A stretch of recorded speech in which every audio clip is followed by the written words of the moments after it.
You are a supervillain with healing powers. The only reason you're labeled a supervillain because the American healthcare system is intimidated by you.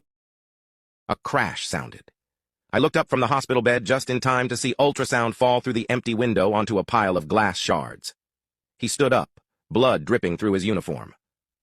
"Oh my God. Are you okay?" I asked, horrified. "Surrender now!" he shouted, aiming his sonar gun at me. Okay. I put my hands up. This wasn't a good place for a fight, especially with this maniac. The cancer patient next to me stared in disbelief. "Face the wall, hands above your head." I couldn't tell if he was screaming angrily or in pain. Good thing he landed in a hospital ward. Ambulances are expensive. I walked to the wall and knelt, with my hands on my head. "Hey, bud, you met your deductible yet?"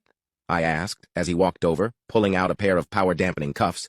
"You know how expensive it's gonna be to take all that glass out of you?" "Shut it." Ultra soon grabbed my wrist and his gun lower-ed. I twisted round and shoved my other hand into his shoulder, pushing glass further in. He howled in pain, and I grabbed the power dampeners and shoved them on his wrists. The shock forced him to the floor. "Well, you're lucky, because I don't charge." I knelt over him, pressing my hands to his heart and chest. This wouldn't take more than a minute. He stayed silent, maybe unconscious. I felt the glass being pushed out, and thanked God only 2 pieces had made it through the skin. Bam! The door fell off its hinges, and Bold Eagle walked in. "General Surgeon, you're hereby arrested under jurisdiction of the Supervillain Act and 8 counts of prison escape." "Sorry, Ultra. You'll have to heal the epidermis yourself. Everyone else, I'll be back tomorrow."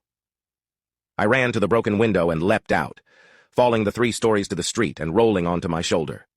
Those parkour courses were paying off. I could see my motorbike around the corner. I shook my head in disbelief. Imagine getting Medicaid to declare you a supervillain.